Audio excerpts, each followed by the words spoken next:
Welcome back to day 4 of our starter dough class. Happy prep day to all of you. A beautiful day to get all of this work done and out of the way so we can spend the next 24 hours doing absolutely nothing but resting and enjoying our creator. Today we're going to talk a little bit about the phase that we're in with our starters, because I know that some of you may be coming into one of 2 different phases, and I want to talk about both of those. In this phase, remember I said yesterday about discarding because we have bad bacteria majorly in these starters right now. That's still the same today. We're going to discard into the garbage. We're not going to keep any of this. But what is happening right now, though, is the wild yeast from your air and the good bacteria are making it in. There's also yeast and enzymes in your flour, more so in your fresh milled than there is in your dead flour, but there is some yeast wildly in your flour. So it's coming in, it's trying to battle, they're having a war basically, and so nobody is going to be eating right now. So you're gonna be like, I think my starter is dead, it's not doing anything. It may look like this. Liquidy. It may look like this, a little thicker, but still a little liquidy. You may have gotten what we call a false rise. And that is where the bad bacteria released all of its gas and caused your starter to rise. That is not an established starter. That is normal. If you have got that, what you're gonna see over the next few days to a few weeks, it's only gonna be a couple days with the fresh milled, it may be weeks with your dead flour, is it's going to start looking like this, okay? That doesn't mean that you established it and then you turned around and killed it. It's natural. It's now in a war and nobody wants to eat in the middle of a war zone.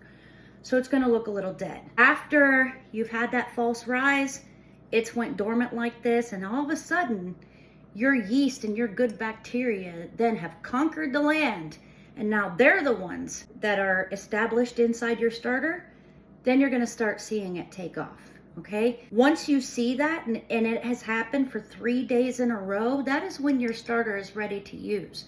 Not necessarily meaning that it's strong enough to hold the weight of a loaf, but it is safe and you can try.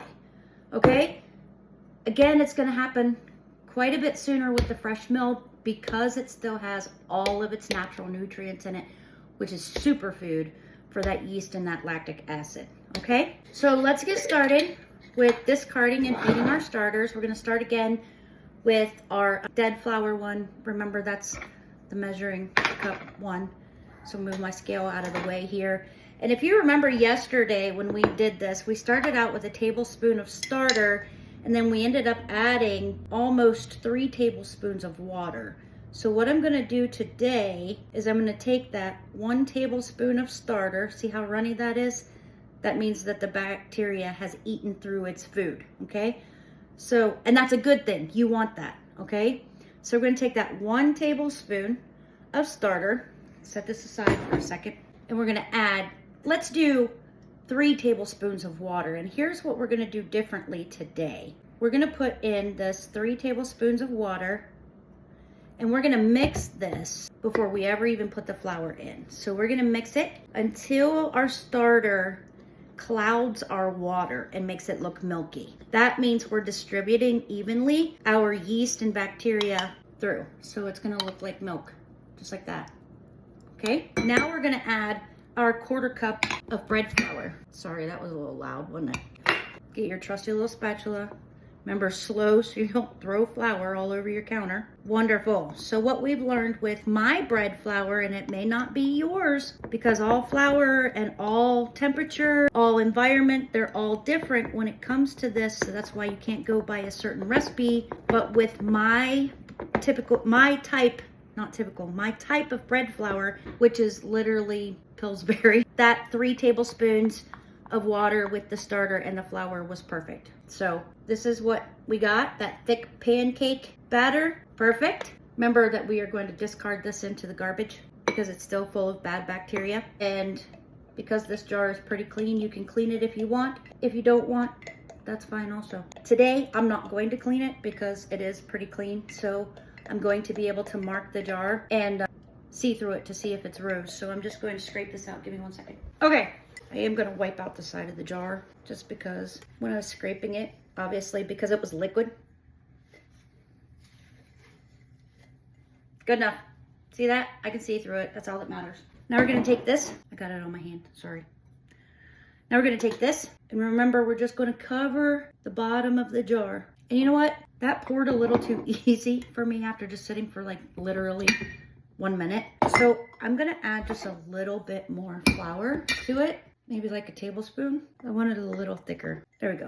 Let me see if I can show you. And the reason that I leave these kind of things in the video is because I want you guys to understand that not everything is a perfect measurement, and even the best people have to make adjustments sometimes, especially because the environment changes so much. So here is what you want. See that? It's a little stiffer, a little thicker. I can stretch it. It's more stretchy versus pouring. So let me see if I can see that. No, you really can't. All right, let me pull it out here. Hang on. Okay, see that? I can stretch it with my fingers. That's what I want, okay? That's going to allow the yeast and bacteria a little more food and a little less water to move around to eat that food. So the 24 hours that it sits, it's going to take it a little less to eat that food, but it's also going to help strengthen that yeast that is building and fighting during this war. So at this stage, day 4, okay, if you haven't had any rise, that's normal. If you have, that's the false rise, that's also normal. But today, we're going to mark our jar. You can use a rubber band, you can use a dry erase marker, you can use tape, anything you want. Just mark your jar like that at the top of your starter. Put your lid on it and you're done. Stir it? No. Feed it? No. Let it rest? Yes. 24 hours.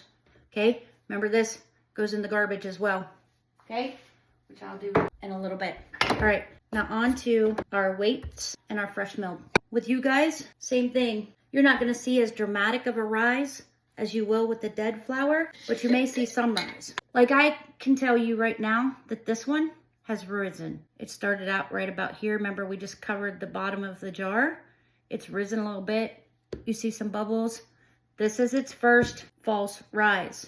This does not mean it's an established starter, even though it will be quite faster than that one in establishing.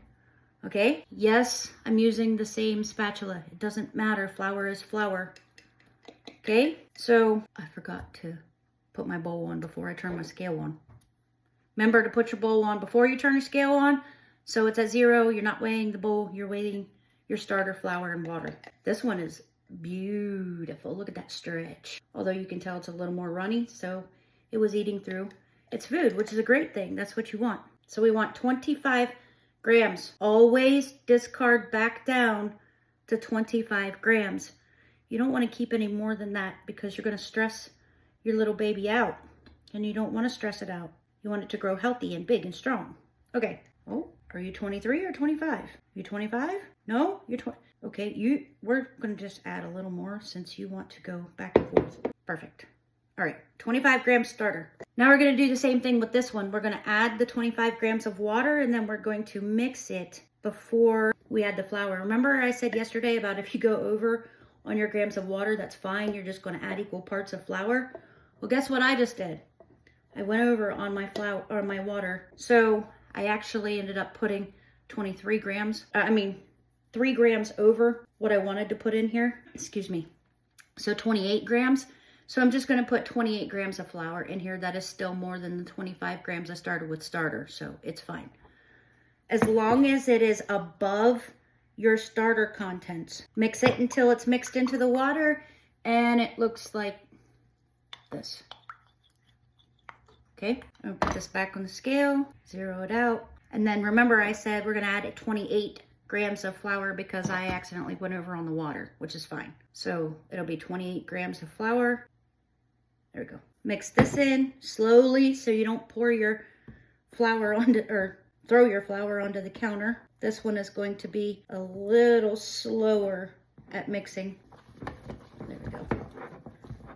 Now remember I said because fresh milled flour absorbs water slower, you want your starter to be a little thicker than if you were using dead flour. That's gonna be the entire time that you make your starter, even after it's established. So I showed you that one I could stretch with my fingers after I got it fixed. This is this one. I can pick it all up with the spatula. It's still, see, it's still stretchy, but I can pick it all up, okay? So again, we're gonna scrape this into the garbage because we don't want this bad stuff in here. Okay, and again, just wiping off the side of the jar so I can see, not washing it. Don't need to today. Also wanted to let you guys know that the reason that we discard not only is so that you don't end up with, you know, a huge amount of starter. It's also because you want to help your yeast and lactic acid win the battle over that bad bacteria. So every time you discard during this process, you're diluting that bad bacteria and giving it fresh food to the yeast and the good bacteria that are in your culture. Okay, nice and clean. I can see through it. Scoop out your starter.